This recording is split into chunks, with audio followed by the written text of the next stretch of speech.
internal static routed. We're going to go over the process here. So we've already mounted the saddle. Now we're going to go ahead and set the seat post into the frame. And we're going to figure out our proper extension.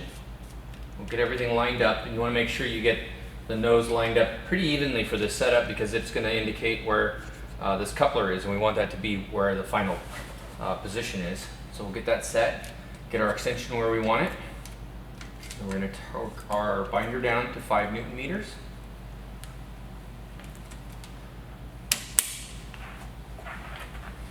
Okay, now we've got our remote cable here on our remote. And we're going to route, I think the cleanest place for this on this bike is going to be along the top tube. Now depending on your frame, you may have good cable guides anywhere on the frame for a dropper. Some may actually even come down the down tube and come around and come up the back. So just take a look on your frame, maybe check your frame owner's manual or bicycle owner's manual, see if there's any information about dropper routing. If you're unsure, it would be a good idea maybe to just take it into your local bike shop. If they worked on your particular model bike before, they may have experience with routing and they might know some real clean, nice ways to route it. So for this setup here, we're just going to go ahead and use some zip tie wraps. You can get these from most hardware stores. What's important on this is to check for the slack as we set this up, and the way to do that is to have your remote in position, have your cable set where you want it, then rotate the bar all the way around and make sure that it doesn't bind up. And you can also rotate it back the other way, make sure it doesn't hang up on anything. So as long as you've got it with enough slack in it, then you can go ahead and use whatever fixment method you like. So we're just going to put a couple tie wraps here. This is also going to help us in this setup and to figure out our length by having these fixed in place first. Okay, so we'll check it one more time. We'll rotate the cable and see this is a little tight, so we're going to give it a little bit more slack, make sure that it can turn. Now the next step we're going to do, you can either use a little piece of tape like I'm going to do here, or you can use a little paint marker, but you want to rotate this, and you want to have you don't want this real steep like this. You don't want it hanging way down like this. You just want a clean, gradual bend. Because we're setting this up for the first time and we may need to fine tune the height, I'd probably recommend leaving a little bit more than just a right angle. You know, if you did like this and you had to raise it up, then you're going to be a little short. So just get it so it has a gradual bend. Go ahead and mark it. Okay. Now our next step is going to be to pull this inner wire out of here, about half the distance of the cable. We want to do that because if you cut the cable and the housing at the same time, the cable's going to be flush there and you're going to have nothing to attach the other parts to. So that's a real important step. We've got a good pair of cable cutters. We're going to cut this off.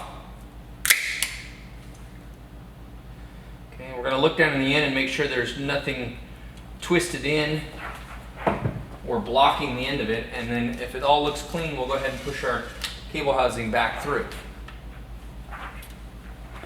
The next thing we're going to do is take a measuring tape or a caliper. And so you can get these measuring tapes. This one we happen to get from Home Depot, but most hardware stores do have a metric tape or a pair of calipers. If you happen to have a pair of calipers, they're probably going to be a little bit more accurate and easy to use. And what we're looking for is 22 millimeters. So we'll set this to 22.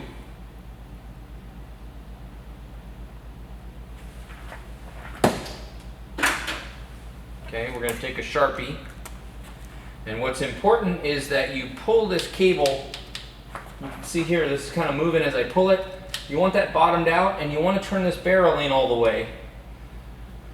And then we're going to pull this tight and use your caliper, or if you're using a measuring tape, you can measure it and put a little mark right here at 22 millimeters. Now we're going to go ahead and cut this off right at our mark.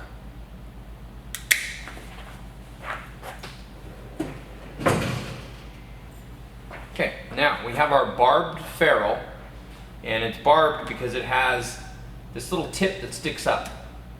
And that's going to actually engage here in this coupler box. So it's important that you use this and not a normal ferrule. This is a normal ferrule here, and you can see the difference between the two. If you were to put this in here, when you put your cap on later, you're not going to have this little barb to engage into the cap, and you could potentially lose the cap. This little barb here is what engages and locks it in. So make sure you use this one. Sometimes the cables will come with these ferrules on the end of them. You want to use it on the end by the remote, the standard ferrule there. But on this end, you want to use the barbed ferrule. So we're going to go ahead and install the barbed ferrule.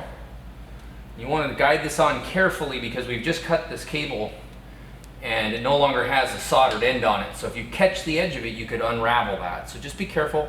If it does unravel, turn it clockwise and it will actually wind itself back up.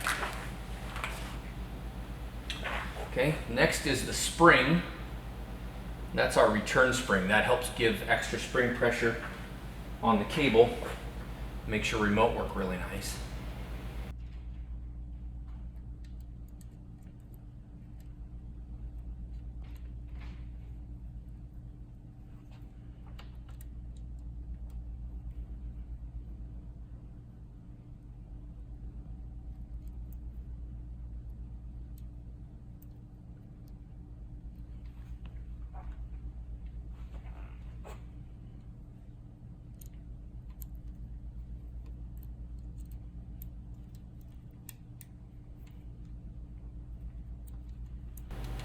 Okay, so we're going to go ahead and install the coupler into the coupler housing.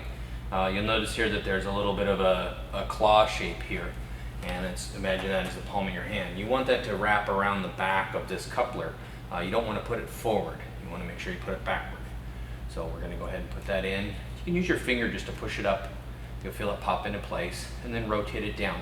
Just want to make sure that that coupler has wrapped all the way around in there. Next, you're going to use your fingers to push the spring up above.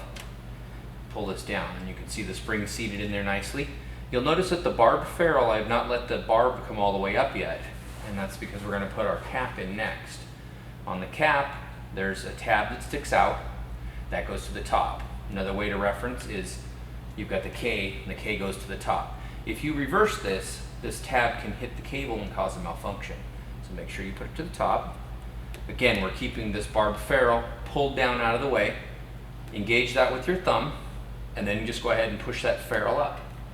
Now go ahead and actuate it a couple times.